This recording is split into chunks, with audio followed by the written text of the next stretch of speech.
Hello and welcome back to the Movie Attic. I'm Mike, and as I've said a million times, this is the Attic where I discuss and review movies, DVDs, Blu-rays, and 4Ks for all the nice people out there in YouTube land. You probably couldn't tell from the thumbnail what this episode's technically about, but maybe. Today's big episode, which I probably should have saved for Shark Week, but oh well. Today's big movie is the Life Aquatic with Steve Zissou. I decided to do an episode on this movie for two reasons. One and foremost, I'm into for me, a very big project with a lot of moving pieces. So it would be weeks before I'd have an episode up. And I know what you're saying. We could have had a break for 3 weeks without an episode. Oh, well, I had to spoil the fun. Anyway, the second reason is this movie is a Wes Anderson movie. He has a new movie coming out very soon. So I thought, why not revisit this movie? My history with this movie doesn't start with this movie. It starts with the Grand Budapest Hotel, which me and my wife saw in theaters when it originally came out. We just happened to be walking out of a theater after we'd seen a different movie and saw the poster for the Grand Budapest Hotel. There was like 1 million stars in it, and then we saw like I guess it'd be a trailer for it, and we're like, yeah, we're going to see that movie. And like most of these things, the Grand Budapest Hotel was anywhere near his first movie. So I was very late to the party, and like every time I'm late to the party, then I go back, because we really like that movie. Then I go back, and we're like, hey, let's buy every movie that he made up to that point. So, after we'd seen that movie, I got this movie, The Darjeeling Limited, and Moonrise Kingdom, I believe. And so, like, this is a Criterion release. I got this quite a while ago on Amazon, and so I watched it, and I was like, So it was stored away forever. This Blu-ray had come out. In the meantime, I'd gotten it. I guess I could show it off a bit. Comes with the Blu-ray disc and one of these fold-out things with all the essential information. There is inside artwork, Steve's ship, I believe. And if you know Wes Anderson movies, he seems to be very fond of making these little cutouts in the movies. And I thought it was very cool how he did that ship in this movie with the cutouts and everything. So I decided to rewatch this movie the other night. And this movie is a testament to that you should watch movies more than one time, especially if you don't know where you fall on them, whether they're, good, bad. So I watched it again, and the experience was greatly improved just because I'd seen other movies of his in the meantime. There was Asteroid City, The French Dispatch, which me and the wife both love both of those movies. And like I say, he has this new movie coming out here in about probably 3 weeks or so.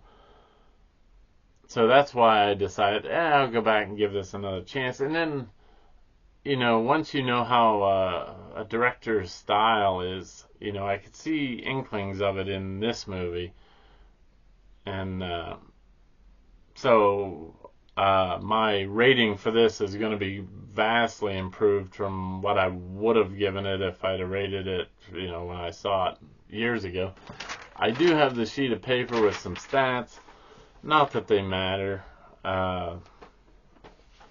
It's from 2004, 118 minutes in color, 5.1 surround sound, 2:35:1 aspect ratio, rated R. There is, I must say, of all the Wes Anderson movies I've watched, this movie seems to have quite a bit of swearing in it, and some nudity.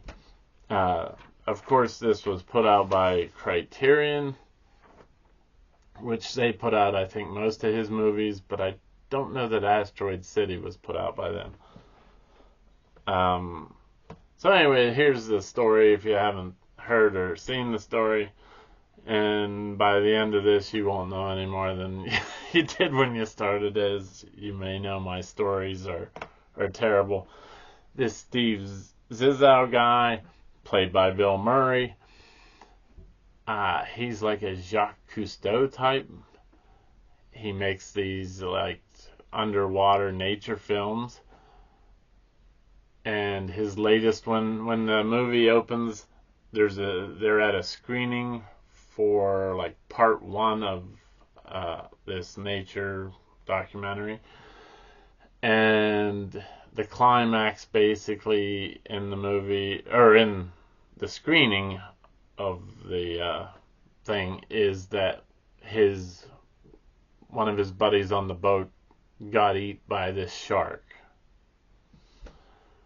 So now he wants to launch a second expedition, film it, of course, for a second part to accompany this first part. The only trouble is he's very low on finances. So right after the screening, this guy comes up to him, Owen Wilson, proclaims to be his son, which I don't know that we ever really find out whether he was his biological son or not, because there's some conflicting things in the movie. And so his mom had died, that's why he was seeking out Steve. And so his mother left him, I think it was $240,000, which he gives to Steve to finance this second voyage. And along the way, and then he asks his son to join the trip, and they get the whole crew that he normally has, which includes Willem Dafoe and some other people.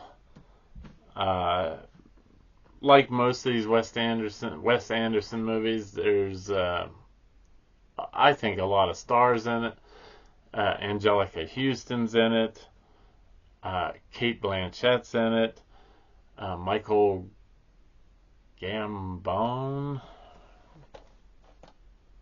the guy that played,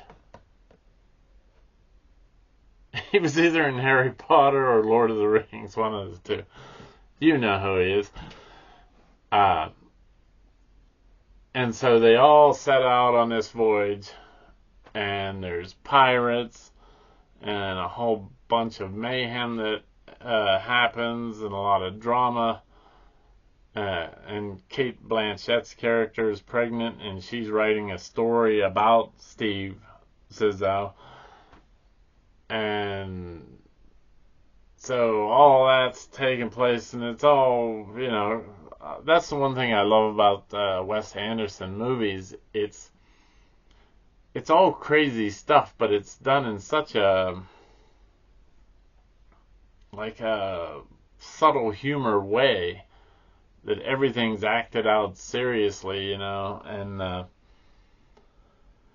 so at the very end of the movie, as they're looking, they have this hit on the radar that could be this shark that ate his buddy,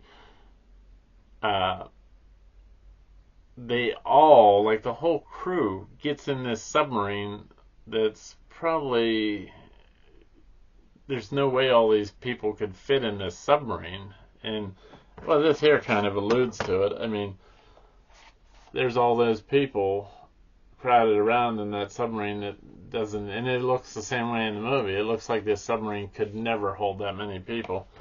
And that's part of the, you know, the subtle humor of Wes Anderson. So, like I say, I really loved it.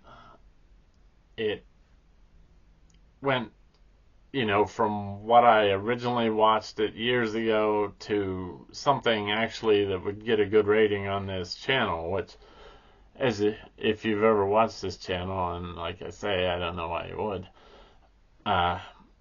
it doesn't take much, because honestly, I don't want to review a movie I didn't like. I'm all about the positive vibes, man. So anyway, if I was to rate this movie, and I'll be rating the Blu-ray because that's what I watched. I think originally I watched the DVD. If I'd have gave this a rating back in the day when I first watched it, it would have been about 5.5 stars. But on the rewatch, I'm going to give this at least, well, I guess it wouldn't be stars, it would be rolls of pink insulation. I'll give it 8 rolls of pink insulation out of 10. Like I said, I loved it. I loved the characters. I loved Bill Murray's character. And if you know these Wes Anderson movies, Bill Murray's been in more of his movies than ones he hasn't been in. So, I guess that'll do it for this episode. But if you have this movie, or you've seen this movie, or you like Wes Anderson, or you're looking forward to his new movie, leave a comment down in the comment section. Like I always say, I'd love to discuss it. I do plan on revisiting a lot more of his older movies, and there's a few that I haven't seen yet. So, until next time, when I have maybe that big episode, but maybe not, something completely different in the attic. Thanks so much for watching, and I'll see you next time. Bye.